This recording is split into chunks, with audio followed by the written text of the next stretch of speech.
Muy buenas noches, amigos, y bienvenidos a una edición más de Enfoque. Los archivos, el patrimonio documental, vienen siendo objeto de los contenidos de Radio Televisión Diocesana en diferentes formatos, y también en Enfoque nos gusta de vez en cuando hacer una mirada a nuestros archivos, los contenedores de la memoria, como bien los ha definido uno de nuestros invitados, y un lugar en el que, a pesar de ser poco conocido, todos tenemos mucho que encontrar. Vamos a ver primero nuestro vídeo y luego presentamos a nuestros invitados. Durante el pasado año, casi 47.000 personas visitaron los archivos de la región. Se realizaron cerca de 40.000 consultas y 75.000 reproducciones de documentos. Son las cifras de la actividad de los archivos públicos, que han celebrado su Día Internacional el pasado domingo 9 de junio. De las cerca de 50.000 personas que visitaron los archivos durante el pasado año, muchos de ellos serían historiadores, investigadores, estudiantes o escritores incluso. Todos ellos buscando información y documentación sobre acontecimientos que se remontan 4, 5 o 7 siglos atrás.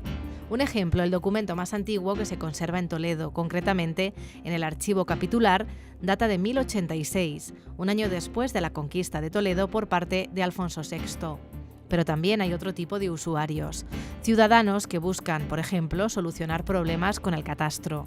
Y es que todos los planos catastrales de la provincia de Toledo se encuentran aquí, en el Archivo Histórico Provincial, a disposición de los ciudadanos, que pueden además utilizar el servicio de copia. Todo lo que se pueda buscar probablemente esté aquí en los archivos, por muy difícil que parezca. Con ocasión de la celebración del Día Internacional de los Archivos, se han celebrado diferentes actividades organizadas para acercar los archivos a toda la sociedad y contribuir a su conocimiento práctico y su utilidad. No en vano, los archivos son los contenedores de la historia de nuestra historia. Visitas guiadas, jornadas de puertas abiertas, exposiciones en sala y virtuales. En Toledo destaca la Calle de los Archivos, una iniciativa que se lleva celebrando desde hace 6 años y que propone la visita al archivo de la Catedral Primada, el Archivo Diocesano, el Archivo Municipal y el Archivo Histórico Provincial.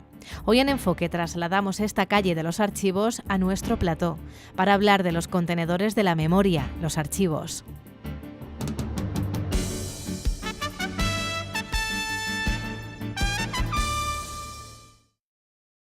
Pues hemos visto algunos de los archivos que han sido protagonistas de este Día Mundial de los Archivos, y hemos visto también algunos de los invitados de hoy en su puesto, en su lugar de trabajo. Alfredo Rodríguez, buenas noches. Hola, buenas noches, Ana. Bueno, muchísimas gracias por estar allí en el archivo y por venir aquí a acompañarnos en este tiempo de conversación. Carlos Flores, director del Archivo Histórico Provincial, buenas noches. Hola, buenas noches. Y Juan Triviño, director del Archivo Diocesano de Toledo, buenas noches. Buenas noches, Ana. Bueno, vosotros no os podéis quejar porque yo creo que trabajáis en lugares muy privilegiados, ¿no? Yo creo que es un ámbito de trabajo agradable. ¿No es así, Carlos? Carlos o Alfredo, me da igual, o Juan. Una vez me dijo un amigo de un jefe mío que tenía que pagar por trabajar allí. Le dije que si no me pagaban yo no iba.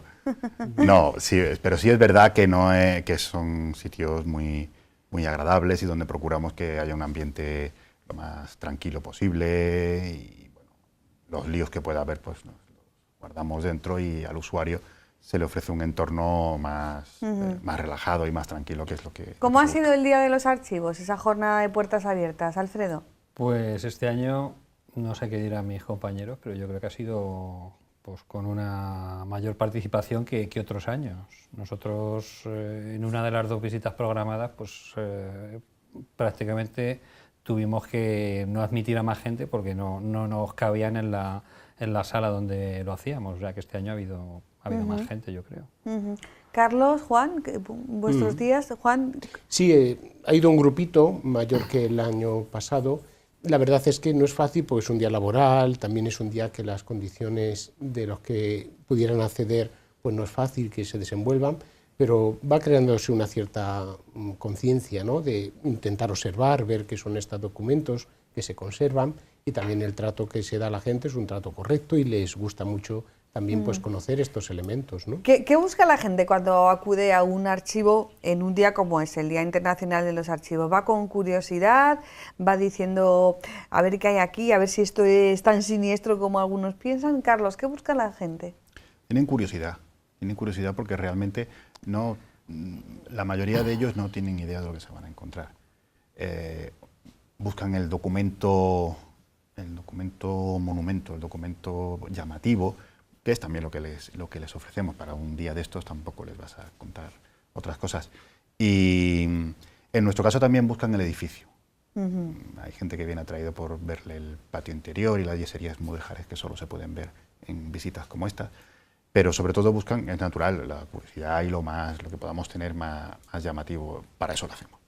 Hombre, el elemento continente, en este caso también, en el caso de el archivo de la catedral, también influye, ¿verdad? Porque a algunos se te escapará a ver el claustro, ¿no? Sí, de hecho cuando terminamos, pues siempre les invitamos, bueno, si quieren dar una vuelta por el claustro y hacer alguna foto, porque hay gente pues ya de cierta edad de Toledo que siempre dice, me acuerdo cuando por aquí subía para ir a la campana. Y bueno, hay gente mayor pues como que tiene recuerdos del claustro, de haber pasado con sus padres, con su familia, así.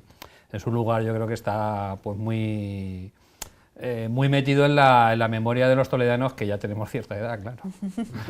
Y en el caso del archivo diocesano, vamos a explicarlo, está dentro del Arzobispado de Toledo, accediendo por Arco de Palacio al fondo, y es un archivo que se ha modernizado hace muy poco tiempo, se ha hecho una inversión importante, y bueno, quizás la visita es más desde el punto de vista técnico, ¿no? Sí, efectivamente, aquí podemos decir el continente, lo que almacena los documentos es más técnico, con esa reestructuración que se hizo en el año 2008, creo recordar.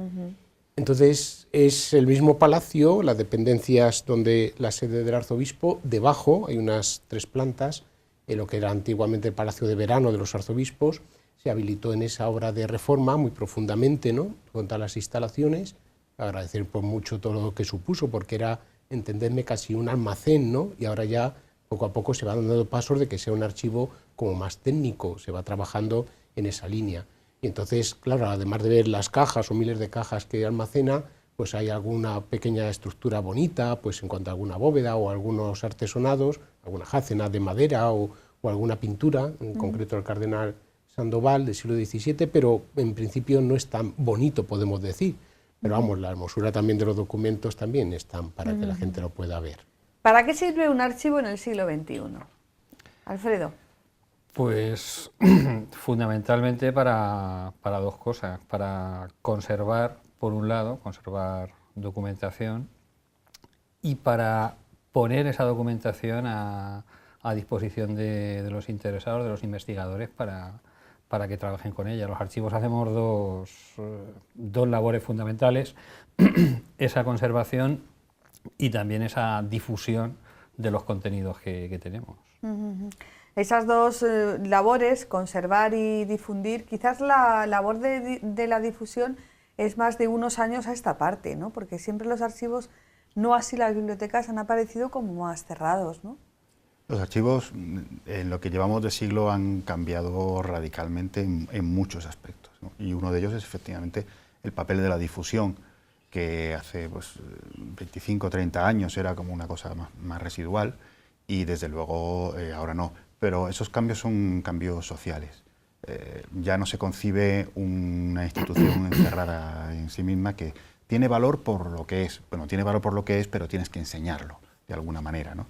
Dentro de las instituciones de memoria, como son las bibliotecas o los museos, los archivos son quizá los más difíciles de enseñar, pero bueno, también se puede hacer, y eso es lo que hacemos. Sí, el aspecto de difusión es uno de los que más ha cambiado en la archivística de los últimos, ya digo, 25 o 30 años. O sea, si hiciéramos una pregunta así a nivel general, pues, y dijéramos, ¿quiénes son los usuarios habituales de los archivos? Pues todo el mundo diría, pues historiadores, investigadores, estudiantes, escritores, ¿por qué no?, que van a buscar documentación para sus trabajos, pero hay un usuario que yo lo denominaría el usuario cotidiano, que podríamos ser cualquiera de nosotros, que acude a los archivos en función de una serie de necesidades, en función de una serie de búsquedas. Por ejemplo, el usuario cotidiano del Archivo Histórico Provincial, ¿quién es, Carlos? Nosotros la mitad de nuestro servicio lo utilizamos en el fondo del catastro, que son personas que vienen porque tienen un problema con sus propiedades, que ni saben ni tienen por qué saber para qué sirve un archivo. Llegan allí, van a una oficina y de allí les van rebotando y llegan allí y tienen un problema con sus propiedades, con lindes, con no sé qué. Y herencias, la tierra de mi abuelo. Exactamente, eso es. Y entonces nuestro personal trata de orientarles y de enseñarles la documentación, con todo lo que eso significa, porque a veces la documentación dice lo que ellos esperan y a veces no, o a veces es a medias, ¿no? Ahora tengo que volver, pues sí, tengo que volver. Pero por eso desarrollamos otra tarea, tú aludías un poco antes, que es un poco la tarea un poco psicológica de tranquilizar. Cuando vienen ya cansados, vienen hartos y tal. No, y sobre todo llegan a un lugar para ellos completamente desconocido. Sí, sí. Y aquí va a estar el plano de mi pueblo, de las tierras de mi abuelo. Claro, aquí va a estar lo que yo quiero que esté, y no siempre es así. Bueno, pero les escuchamos, les damos tiempo para que expliquen y tal.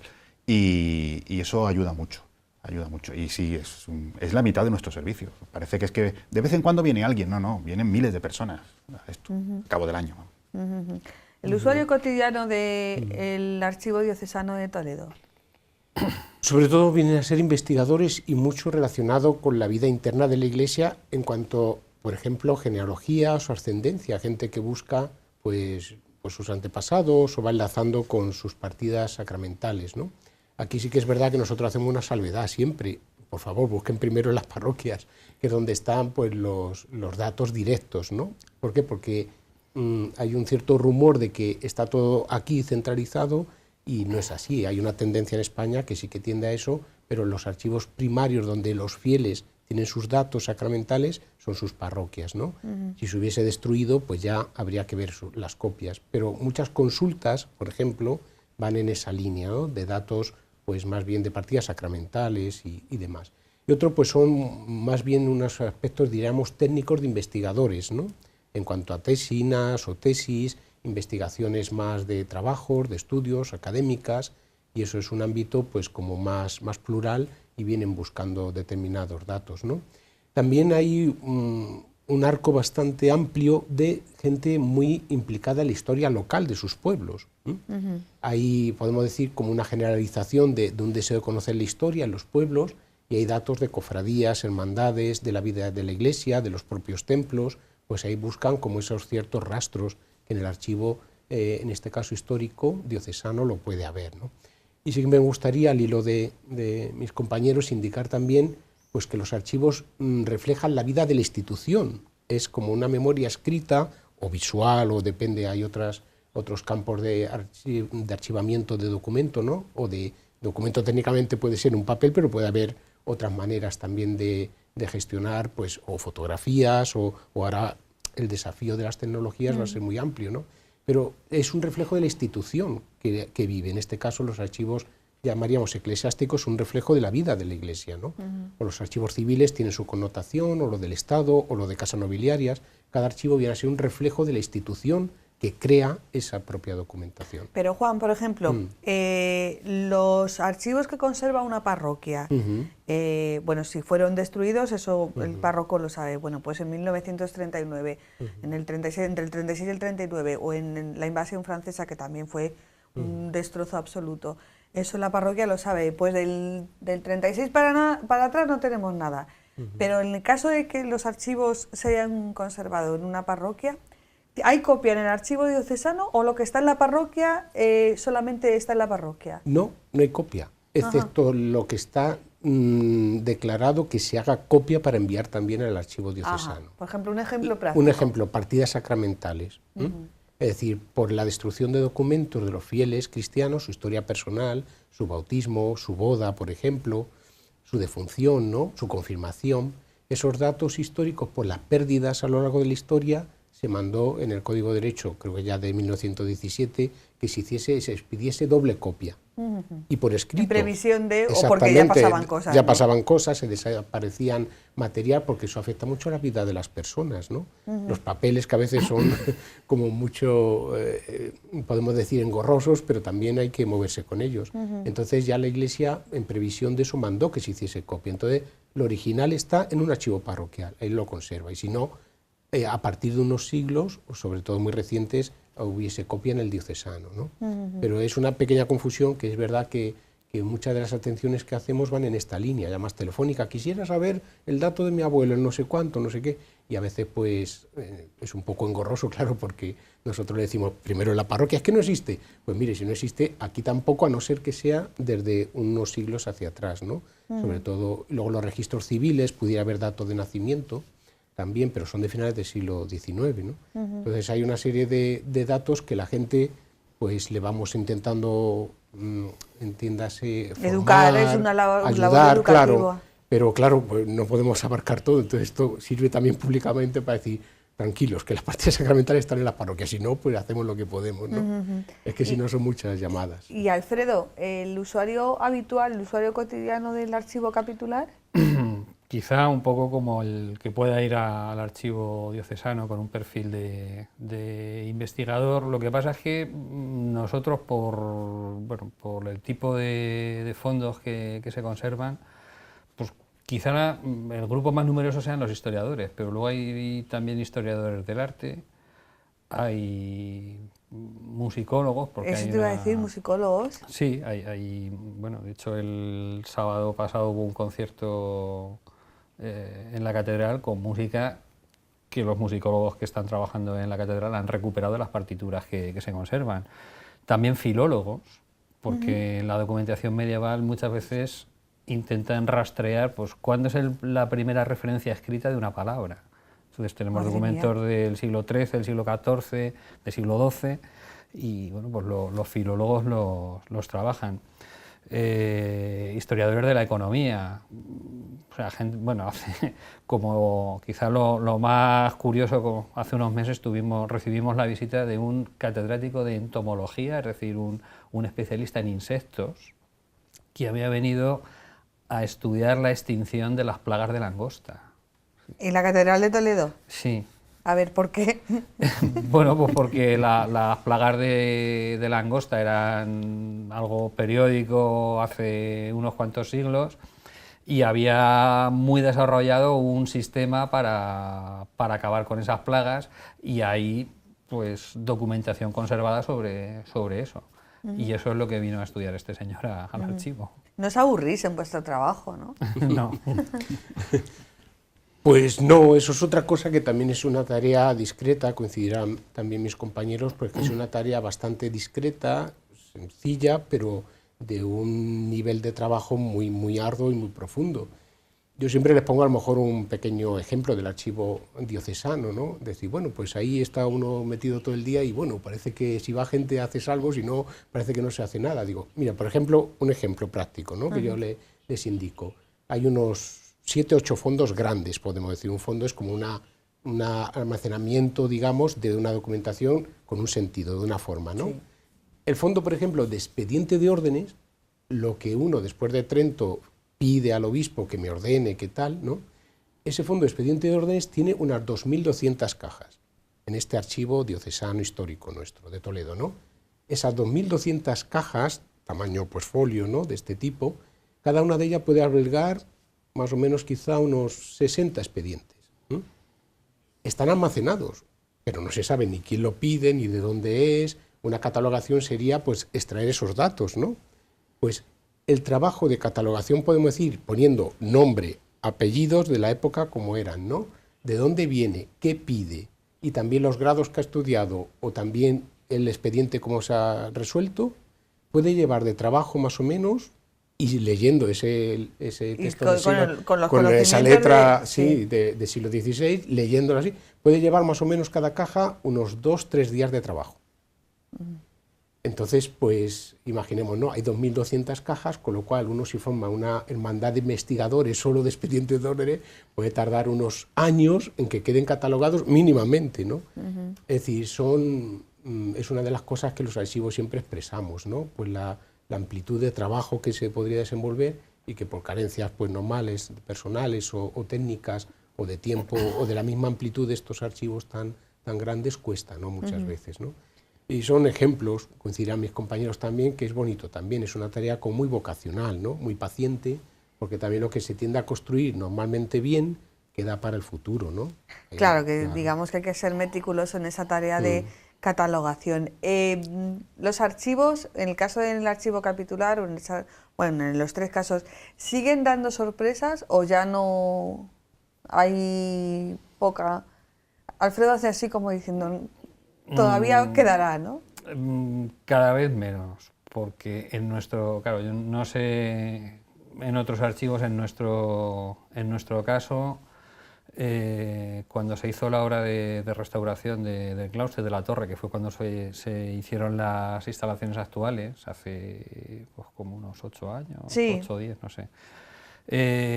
Ahí ya se aprovechó para depositar en los almacenes toda la documentación que todavía quedaba en la catedral. Y bueno, que no lo hemos visto con mucha calma, pero sí que pensamos que obviamente van a aparecer documentos nuevos, pero no sabemos si nos vamos a encontrar con algo que pueda tener una enorme repercusión, pero eso sería en nuestro caso. En otros archivos la verdad es que no. Carlos. Lo que pasa es que, hombre, sorpresas en el sentido de que vayamos a encontrar otra vez un documento con la firma de Cervantes. Pues hombre, puede ser, pero vaya usted a saber, ¿no? Eso es imposible de saber. Lo que sí es cierto es que lo que consideramos interesante va cambiando. Ahora está de moda, la expresión inglesa así, el storytelling, pues contar historias. Es que los archivos están plagados de la historia de la gente, no tienen por qué ser un señor importante, o sí.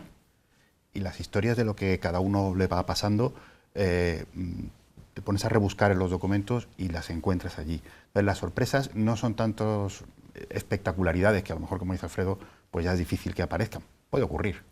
En el caso nuestro, como recibimos documentación de muchas oficinas, nunca se sabe qué delegación provincial de algo va a tener guardado, no sabemos.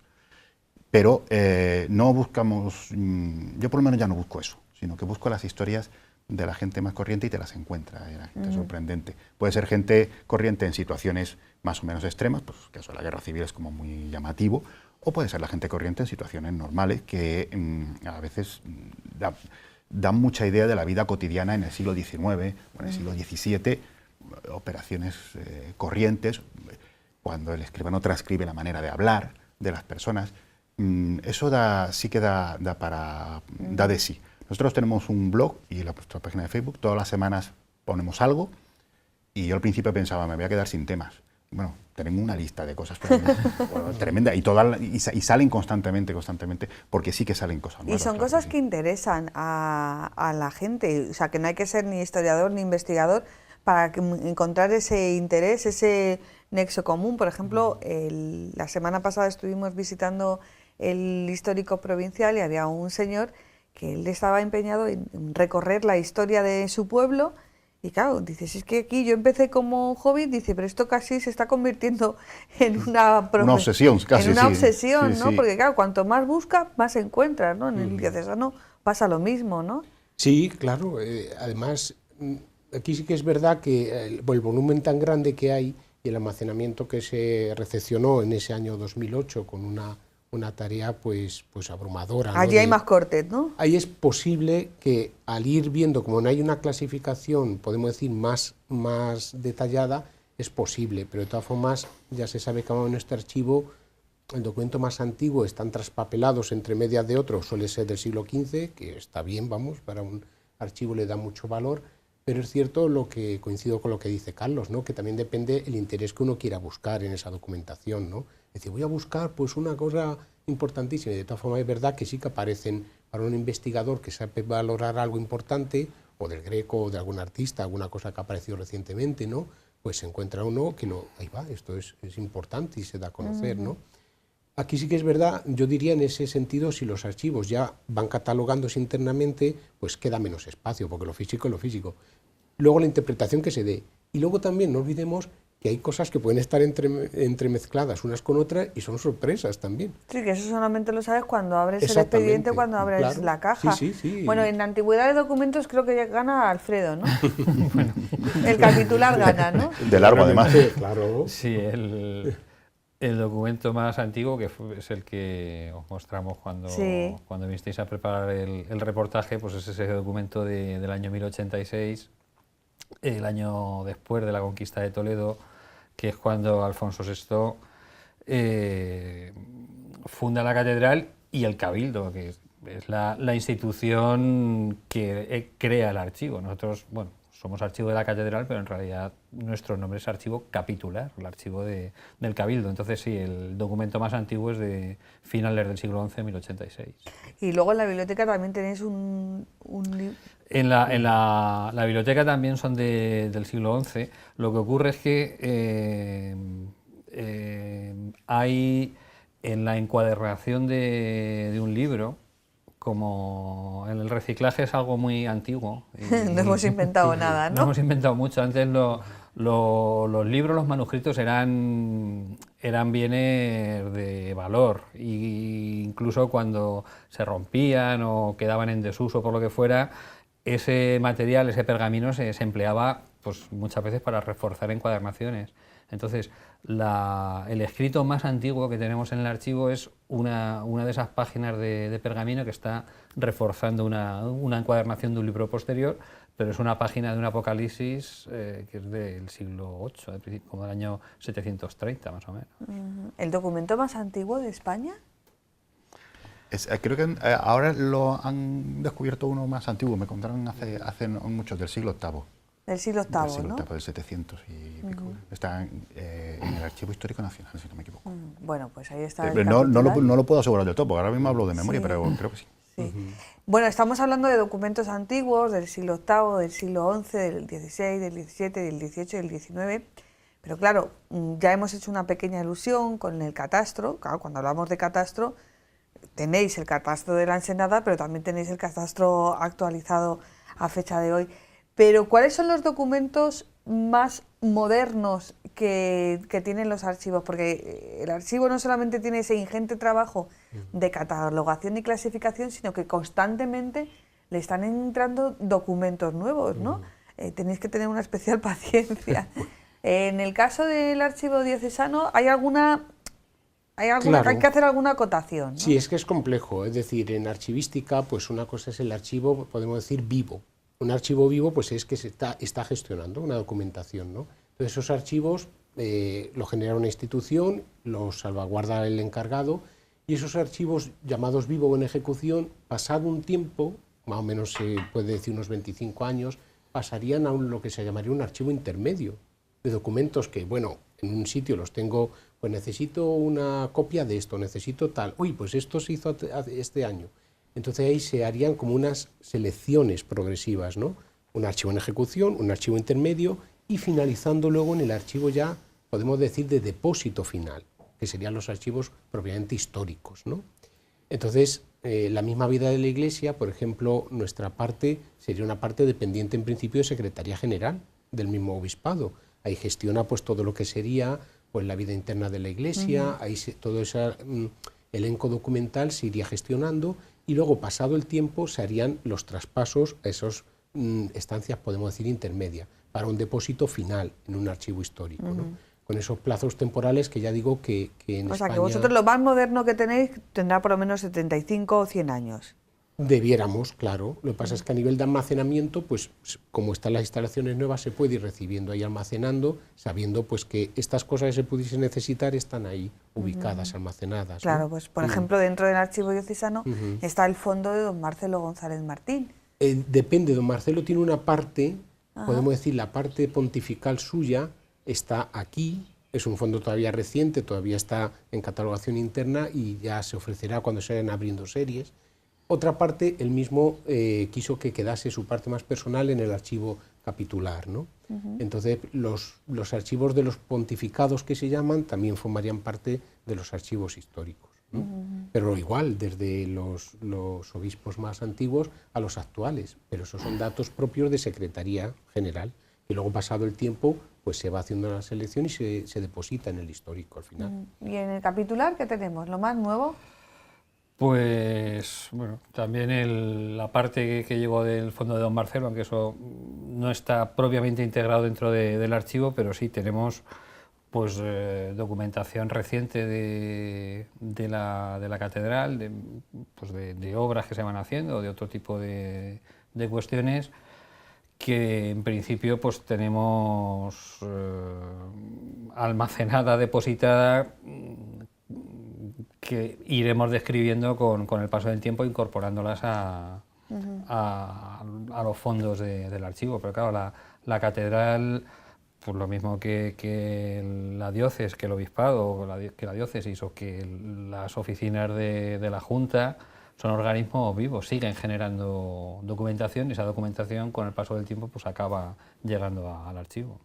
Y en el caso del archivo histórico provincial, ¿qué es lo último que tenéis? Espera, que me he acordado del documento más antiguo. Ah, sí, venga, vale. El diploma del rey Silo, que está en la Catedral de León.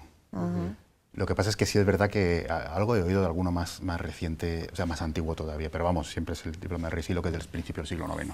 Bueno, en el nuestro, nosotros tenemos documentación del 2016 y nos llega documentación de este siglo, bueno, pues con las transferencias últimas que llegan, pues sí que nos llega. Ya nos llega documentación en soporte informático, que produce otros problemas. Sí, eso es algo de lo que queríamos hablar. Porque conservarlo, no es tanto conservar el soporte, que también, que no sabemos realmente cuánto dura, sino que el soporte se pueda seguir utilizando. Tenemos documentación que nos llegó en su momento en soporte informático a principios de este siglo, finales del pasado, en disquetes, que simplemente ya no hay disqueteras para utilizarlo. Tenemos documentación en CDs que lo metes en el ordenador y el ordenador te dice, yo este programa no lo reconozco. Y esas cosas van sucediendo y uno puede pensar, bueno, pues lo migras. Si lo migro ya no es el mismo documento, hay que hacerlo bajo determinadas condiciones y además migrarlo es mucho más fácil de decir que de hacer cuando empiezas a tenerlo al día. Tenemos incluso un fondo personal de José María Ruiz Alonso, que fue un historiador, y a su muerte su viuda nos dejó su documentación y casi toda es documentación en soporte informático. Es decir, la transferencia era un pendrive pequeñito y todo está en soporte informático y lo tenemos en servidor y solo está así y llega hasta el 2016 y bueno, pues la conservación de la documentación informática es un problema que además se ha afrontado muy tarde, se está empezando a afrontar claro, ahora. Porque o sea, se puede dar la paradoja que podemos leer teniendo los conocimientos adecuados un documento de hace 1000 años y puede pasar que un documento de hace 20 años en un soporte informático no podamos ni siquiera abrirlo, ¿no? Claro. Sí, es un problema muy serio. De hecho, se está tratando, la Iglesia, podemos decir, fijaos qué curioso, todavía obliga a copias manuales y además con tinta. ¿Ah, de sí? partida. Sí, sí, sí. O sea, tiene que llegar el documento físico. O sea, los sacerdotes, los párrocos o los encargados de los archivos parroquiales, a la hora de remitir la documentación, tiene que hacer copia a mano y también se les dice, por favor, con tinta, para que ese físico aguante el tiempo. ¿Por qué ¿no? con tinta? Por la que la tinta tiende a degradarse. Entonces, en un documento, te pongo un ejemplo, si tú vas y sacas un poco dinero del banco, ¿quieres recibo? Sí, lo sacas y eso dura 2 días, ¿a que sí? No, se va. Sí. Algo parecido. Entonces, la tinta tiende a degradarse. Por eso la Iglesia, entre comillas, es conservadora, no sin otra acepción que decir esto, cuidado, porque es verdad que la tecnología es muy valiosa y unos instrumentos abrumadores que nos sirven para tantas cosas de información, pero cuidado que podemos perder un rastro de memoria verdaderamente histórica que se pierde. Y lo que decía Carlos es que nos ha ocurrido a todos, es decir, tesis de compañeros nuestros a lo mejor, formato disquete, que la tienen toda en disquete, no está publicada, y como se pierda ese disquete, pierdes eso y pierdes también el físico. Por eso la Iglesia tiende pues a que haya un sustrato físico, ¿no? Y de hecho en los encuentros que solemos tener, o la Asociación de Archiveros de España, es uno de los temas que se está tratando, cómo cuidar el que se desemboque los esquemas históricos en los archivos, pero a la vez cómo mantenerlo y cómo no solo mantenerlo, sino ofrecerlo al futuro. Es que podemos tener el problema de que si 30 años no se ha recibido esta información, ¿cómo vas a hacer historia de eso? Decir, sí, la nube, o entenderme, o también en un formato tal, pero la tecnología está siguiendo un ritmo quizá excesivo para lo que sería posar a lo mejor una serie de temas que hay que tener en cuenta. Os pongo un ejemplo concreto también, ¿no? Por ejemplo, aquí las digitalizaciones de documentación, ¿no? Si no tienes un soporte detrás que te admita eso lo tienes además no solo que tener soportado, sino uno puede tener un amigo, yo tengo un amigo que me ayuda mucho y que hace... No, es que eso tiene que tener un respaldo técnico de una empresa incluso que te soporte a lo mejor en un disco duro virtual todo lo que estás volcando de digitalizaciones. Si tienes el libro original, bien, pero si empiezas a darse el paso, vamos a usar las digitalizaciones, tienes que tener un rastro ahí de medios, de personal, que es bastante complejo. Menuda complicación, Alfredo, con lo bien que estás tú allí con tus pergaminos y tus manuscritos. Sí, pero como dicen Carlos y Juan, pues tenemos que pensar en el futuro por los dos lados. Es decir, pensando en cómo compatibilizamos el mundo del pergamino con los formatos digitales y también con las nuevas fuentes que vienen en formato digital. Es decir, cualquier institución antigua pues tenía sus libros de correspondencia, pues desde la catedral, el cabildo, el obispo o un organismo público. Entonces pues escribía una carta, el rey o un ministro escribía una carta y quedaba constancia de esa carta, pero ahora manda un correo electrónico. Entonces pues hay que pensar que cómo se va a conservar eso y también pues cómo vamos volcando, digitalizando la documentación, porque aunque nosotros el fondo más antiguo que tenemos, que son los pergaminos, todo ese fondo está digitalizado entero. Nosotros, en principio, a los investigadores les dejamos los originales, si no hay ningún problema de conservación, los ven. Pero el hecho de tener también la copia digital pues nos asegura que si hay un eventual problema de pérdida, destrucción, extravío, pues tenemos una copia, y eso también nos permite facilitar copias a los investigadores. En nuestro caso, pues todos los días recibimos correos electrónicos de España y muchos del extranjero, de gente que te puede escribir de Estados Unidos, de Italia, de Suiza o de Rusia, y te dice: quiero una copia de este documento, de este otro. La digitalización te permite adjuntar una imagen y enviarlo en un tiempo récord. Claro que por un lado la tecnología facilita mucho las cosas, porque así ese pergamino no tiene que estar de un lado para otro, porque a los documentos les sientan muy mal las mudanzas. Los vaivenes, ¿no? Los pobrecitos sufren. Sí, los hay más y menos delicados, pero lo ideal para la conservación pues es mantener unas condiciones en las que no haya cambios de temperatura, manteniendo siempre unas constantes buenas de temperatura, de humedad, de luz, pero sí, lo mejor es que no haya demasiados cambios. Por eso a veces cuando hay una exposición y hay un manuscrito, una exposición que dura 3 meses, pues de vez en cuando abren el manuscrito y le cambian la página por la que está abierta, porque bueno, pues sufre, recibe luz, pues es mejor que digamos toda esa luz se reparta entre varias páginas. Realmente lo que más estropea los documentos es su uso, pero es que están para eso. Claro. Los planos, simplemente el hecho de sacarlo de su carpeta y volverlos a poner, ya seguro que se estropean. Se estropean por el uso, pero es que están para eso. Entonces, nuestra tarea en materia de conservación es tratar de compaginar en la medida de lo posible, que sea utilizable, con conservarlos para siempre, que es nuestra labor. O sea, que la tecnología trae cosas buenas, que es la difusión, el acercamiento, el clic, pero claro, trae algunos retos que obviamente pues nadie se había planteado cuando surgieron. Cuando hablaba Juan de lo de la nube, claro, es que nos pensamos que Internet lleva con nosotros toda la vida y no lleva tanto tiempo, y nos pensamos que Internet nunca va a fallar, ¿no? No sé si hay algún relato o alguna película en la que se parta de esa hipótesis. ¿Qué pasaría si un día falla Internet, fallan las nubes?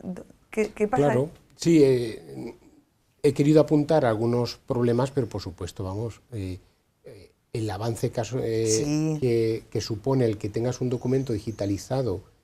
Es que antiguamente los estudios eran ir de archivo en archivo, emplear tiempo, horas y días en buscar las cosas.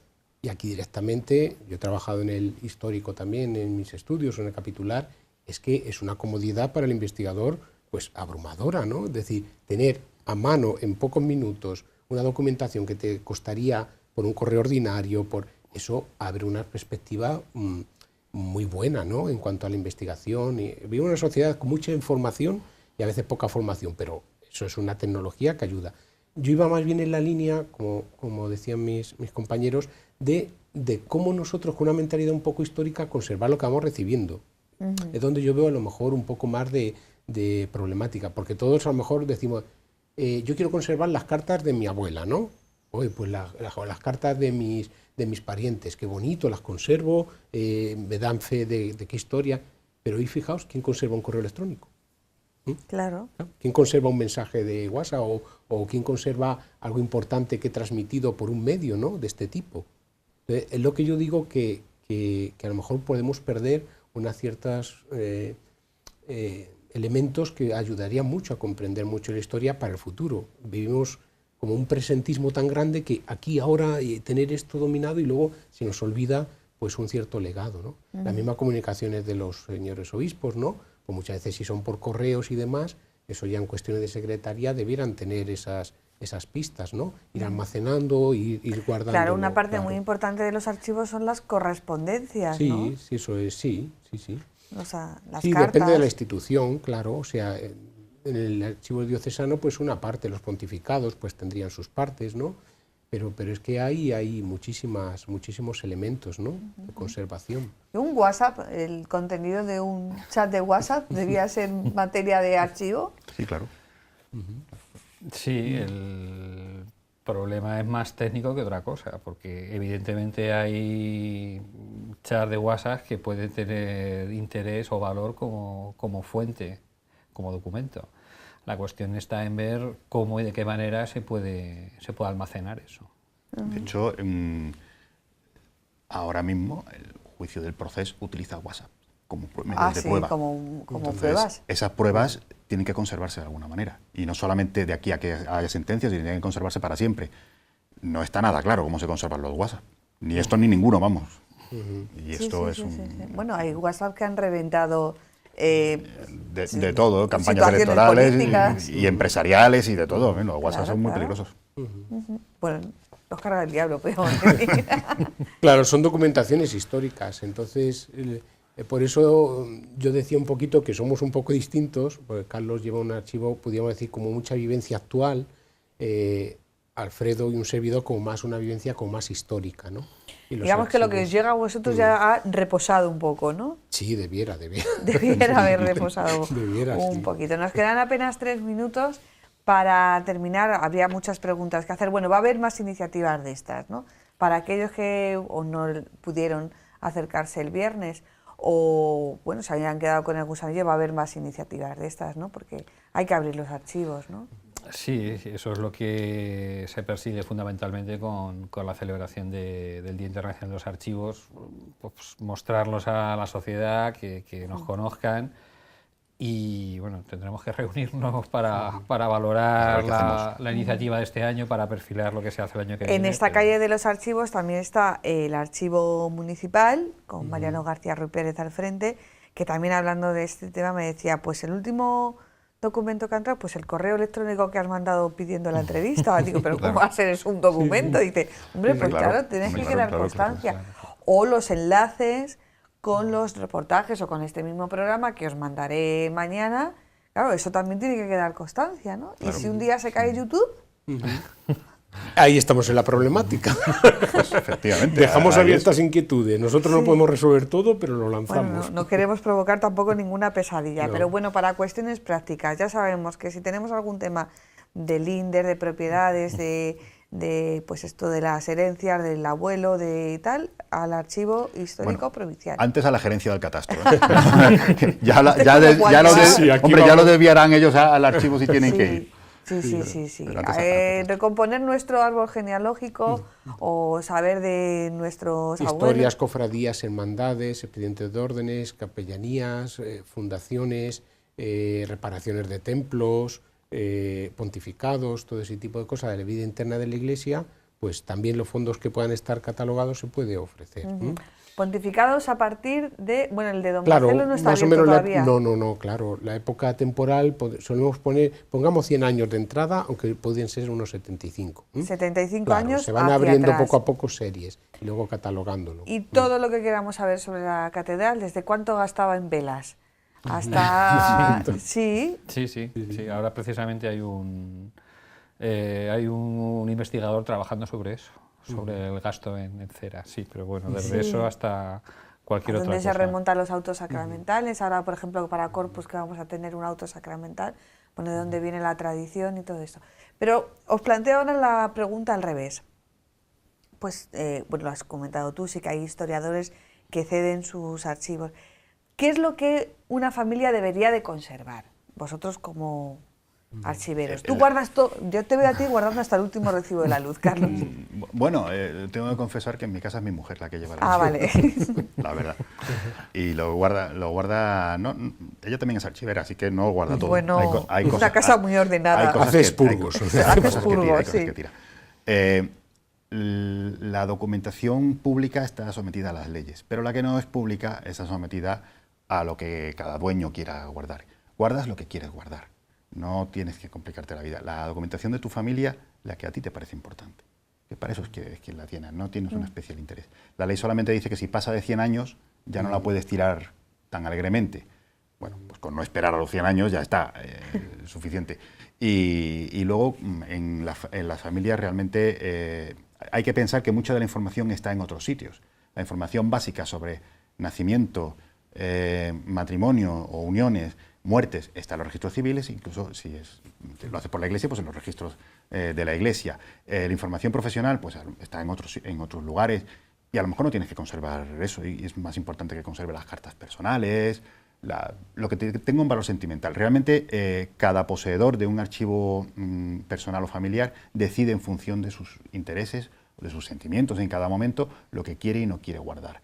La ley solo dice que lo que tiene más de 100 años ya no es tan fácil de tirar. Pues no esperes a que tenga 100 años, antes y dices tiro esto. ¿Y los archivos recibís fondos particulares? Bueno, en el Archivo del Histórico Provincial, en el Municipal también se han recibido fondos. ¿El diocesano y el capitular recibe fondos particulares? Sí, algún sobre todo pequeños, algún libro, por ejemplo, de una persona que pues no lo valoraba la familia y era poseedor de algún libro, pues de más de 100 años y que tenía cierta relación con temas de enseñanza, pues nos donó un par de libros, o sea... Pero para que ande de casa en casa sin saber qué hacer. Entonces se cataloga, se pone en el fondo libros, se viene la recepción, se hace un documento de entrega y de recepción y se puede, bien. ¿No pagáis? No, si es que lo nuestro es un poco privado, es un poco... No, pero digo, el Histórico Provincial tampoco. No, tampoco. No, son donaciones voluntarias que a veces se hacen, ¿no? No es solamente familias, sino también asociaciones. Nosotros Sí. tenemos una sociedad recreativa, pues, típico casino de aquí de Mora de Toledo, que nos llegó hace no mucho, de unas asociaciones profesionales, y esa documentación da una perspectiva de la historia diferente de la institucional, la oficial de los centros públicos. Eso es muy interesante. Alfredo, ¿algún ofrecimiento que hayáis tenido curioso? Sí, también como en el caso de Juan, pues libros de tema religioso. Normalmente, sí, a través de familias, que esto es que lo heredamos de un tío, de un abuelo, y que no saben muy bien qué hacer con el libro, y al final pues lo acaban donando al archivo si lo incorporamos a la biblioteca.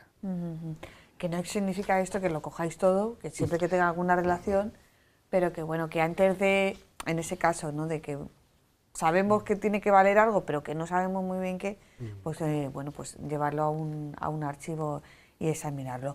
Muchísimas gracias a los tres por haber venido hasta... Bueno, no habéis hecho mucho trayecto, todo hay que decirlo, porque estáis los tres aquí en la calle de Trinidad. Sí. Pero bueno, por habernos dedicado estos minutos y los que nos dedicáis fuera de pantalla, que bueno, cuando vamos, oye, enséñame algo, búscame esto, y os lo agradecemos. Muchísimas gracias a los tres. Seguiremos hablando de archivos y de bibliotecas, y a todos ustedes hasta la próxima semana. Buenas noches.